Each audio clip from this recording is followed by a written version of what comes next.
Good morning and welcome to Travels with Monkey Boy. Today we are again traveling back to 1999 and we are heading to day 4 of our trip to Scotland. If you remember yesterday, we ended in the castle in Inverngary. Okay. March 29th, 1999. Loch Ness was only about 10 miles up the road from our castle hotel.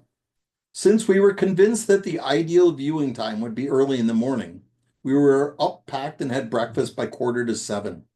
It was only about 10 miles from Inverngary to Fort Augustus, which bordered the southern tip of Loch Ness. Every tourist book that I've ever read said not to bother with Loch Ness, but geez, I was a kid once too. I remember what it was like to believe in monsters, and being 9 and 7 are perfect monster ages. So, though my better instincts said to avoid it, I just couldn't. About 3 miles past Fort Augustus, as we were driving on a road maybe 12 feet above the loch, and maybe an equal distance to the side of the loch, through a wooded area much like Lake Country in Wisconsin, Alex announced he saw the monster. For the next 20 miles, Frankie and he were glued to the window trying to see more of it. Occasionally, one would see a hump or a head and feel quite pleased with themselves. I never saw much beyond waves and logs in the water. At Drumnadrochit, we felt compelled to stop at the castle, partly because we hadn't seen a castle in about 3 hours, and partly because, well, this was a really beautiful castle ruin sitting right on Loch Ness, and it is the backdrop for most films and documentaries about the monster. As soon as we got out of the car and paid our $20 to go in to see the remnants of someone's 1,000-year-old house, it started to rain. We dripped around the castle as best we could, and I even went to the shore of Loch Ness and dipped my hand in the water. It felt cold and wet, though not noticeably different from the air. We took some pictures, used the bathroom, and then decided we could spend our money better in a drier place. About 5 miles further up the road was the city of Glocosian, which featured the world's largest exhibit to the Loch Ness Monster. As it was raining and cold, we decided a nice indoor activity would be nice for a while. To our bad luck, the exhibit was closed for renovation, and instead, for about $10, the kids and I got to see a fairly interesting, but old, documentary of the Loch Ness Monster shown in front of 20 folding chairs on a screen like the one in your dad's basement. In fact, the place where we saw the film was much like your dad's basement. Alex was riveted and liked the scientific aspects of it. Frankie liked the candy we bought before seeing it. To our great good fortune, besides this being a Loch Ness Monster Museum, it was also a huge tourist shopping center. The kids bought monster pins and monster badges, but mostly we looked at the raincoats. They had these beautiful, sturdy, never get wet kind of Scottish raincoats. And sure, they were expensive, but we'd already realized that the kids' raincoats were not nearly sufficient in warmth or rain protection, especially in light of the fact that it had now been raining for 24 hours straight, and our next 4 days were going to be spent on the famously rainy and cold Orkney and Shetland Islands. Yeah, and I know we live in a desert and it only rains 3 days a year in Saudi Arabia. And yeah, kids grow fast, but this was a big vacation for us, and we couldn't let the $150 per jacket stand in the way of our enjoying the trip. So we bought them. Okay, I'm incapable of foreshadowing or letting the suspense build gradually. We walked out of that store with raincoats, a rain hat for me, and a new umbrella. As God is my witness, we walked out of that store, the clouds parted, the sun came out, and it never rained on us again. Every time it would get cloudy, the kids would tell me to show my magic rain hat, and sure enough, the clouds would leave. It's amazing how the bitterness over squandered money is tempered by a sunny day. Just up the road from Loch Ness Museum and nestled on a small strip of land between the Loch Ness and Moray Firth was the beautiful city of Inverness. I found Inverness a charming city with several castles, a museum, an interesting downtown shopping area, a local famous battlefield, and even supposedly dolphins swimming in the Firth. Many people gave a week to Inverness. We had an hour. It was already nearly lunchtime, so we decided to drive past the castles, glance at the shopping area, ignore the battlefield, and go straight to Burger King. Burger King over McDonald's because they had Rugrats Happy Meals. Then we left. We also left without filling the car with gas. See, I was of the mind that we should find one of those cool mega gas stations with the major indoor shopping areas where we could get ice cream and, oh, say, a road map. So I passed gas station after gas station looking for just the right one. Then all of a sudden, we were on the highway headed north. The plan from here was to follow the northeast coast up to John O Groats, and perhaps it is time that I spell out what my true plan was on this vacation. We were not really on a vacation, we were on a quest for two things. One was to see puffins, and the other was to get to the furthest point of the UK. I don't know why I'm compelled to do this, but I have a need to go to that point in the map that is at the end of the road. I see a map and I just think if I go to the end, then I've seen everything. And John O Groats was the end. There is some famous poem that has a line from Land's End to John O Groats, which are the opposite quarters of Britain. So that was our mission. The guidebook mentions that the northeast side of the highlands was the boring side, but it still had its sort of charms.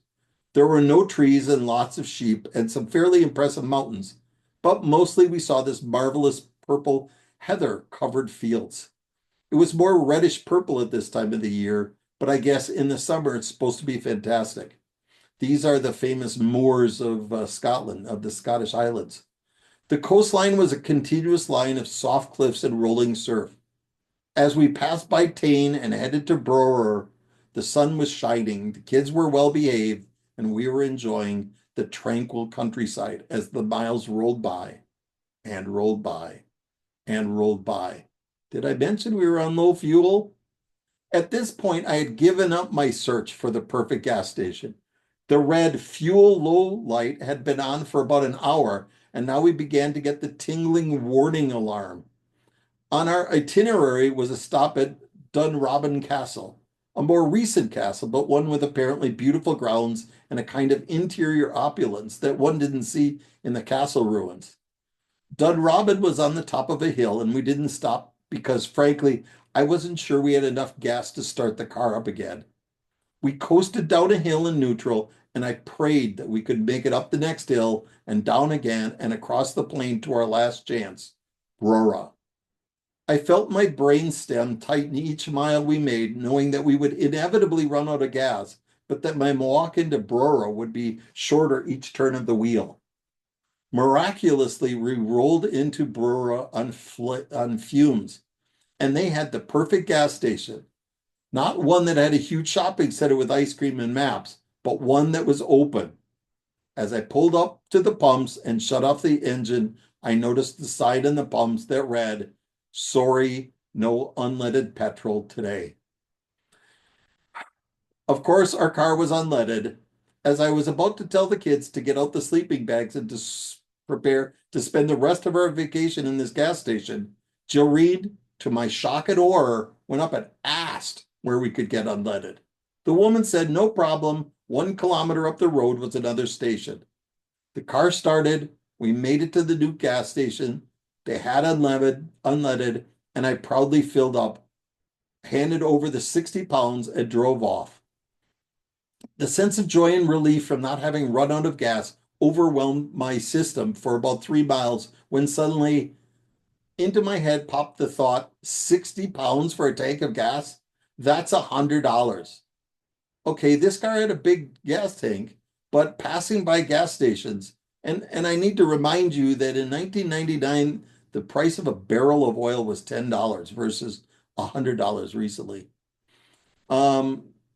This car, by passing gas station that priced petrol in pence per liter, might as well have been written in Chinese. Like I could make that multiple conversion in my head. How many liters per gallon, how many pence per pound, how many pounds per dollar. So I basically ignored it. But it occurred to me how spoiled we get in America. We see that people in America make, say, $20,000 a year, while a similar person in Scotland makes $25,000 per year. but that figure is meaningless unless you know how much you could buy. This is the basis behind the economic term purchase price parity. We routinely found things in Scotland priced at X pound, and it would be priced at exactly X dollars in the States. I mean that a 50-pound hotel room in the same kind of city in the States would cost $50, or a 1-pound orange would cost $1, or a 3-pound Big Mac would cost $3 in the US. But since the pound dollar exchange rate was 1 pound equals $1.60, meaning the pound is worth 40% more than the dollar, in reality, the purchase power of the Scots for the same money was about 40% less. So beware that 50,000 a year job offer in Scotland. You'll end up living like a $30,000 a year person in the US and wetter. Anyway, the rest of the drive up the coast was very enjoyable. Jilreen was chatty and high-spirited, and the kids were quietly entertaining themselves, and the miles slipped by us.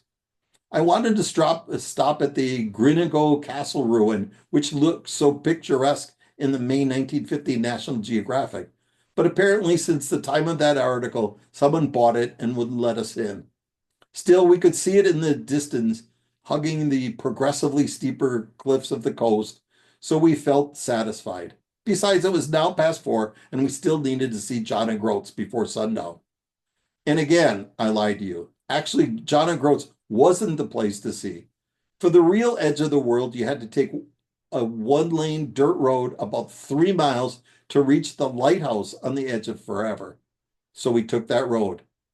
On the way in, we had to stop in front of a sheep farm to let another car go by. While waiting, I happened to look over at the sheep on this farm. There was a sheep with 3 horns. Then I noticed a sheep with just 1 spiky horn, like a rabbit's ear. Then I noticed one with a long curly horn and a short curly horn. All of these sheep had horn mutations. Now I don't want to raise any health concerns in the land of the mad cows, but either this farm was built on an old nuclear waste dumping site, or this was an outbreak of mad horn disease. Suffice it to say that our fear of the potential genetic mutations, I laid off of haggis for the rest of the trip. For those of you that are like me and like to go to the end of the road, let me say that this end of the road was particularly satisfying. We parked the car next to the lighthouse and we were perched on the edge of massive cliffs with raging waves smashing into them. The winds were whipping like in a wind tunnel, which geographically we were, and the sun shone brightly with its late afternoon power. Alex and I went for a long walk to see the seabirds and get a glimpse of the famous needles. You can see them behind me. Those famous stones that had been carved by the sea into sharp spear tip points. It was all worth it except for one thing that ate at me. We were now at the northernmost tip of Britain, and when we looked north, you know what we saw? Britain. That's right, across a small channel of water were the southernmost tips of the Orkney Islands, and way north of that were the Shetland Islands. So this idea that we were on the northernmost tip of Britannia was just wrong. But out of this discover, a new plan was formed. By now, the sun was mostly down, and it was time for us to begin our journey to that night's rest. After all, we had a big day tomorrow, and we had to get up very early. Suddenly, however, there was a change that came over Jilreen. After spending not even 10 hours driving around today, she suddenly turned green and said she didn't feel so well.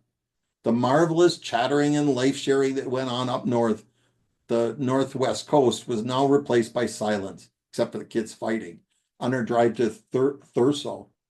Of course, I remained impervious.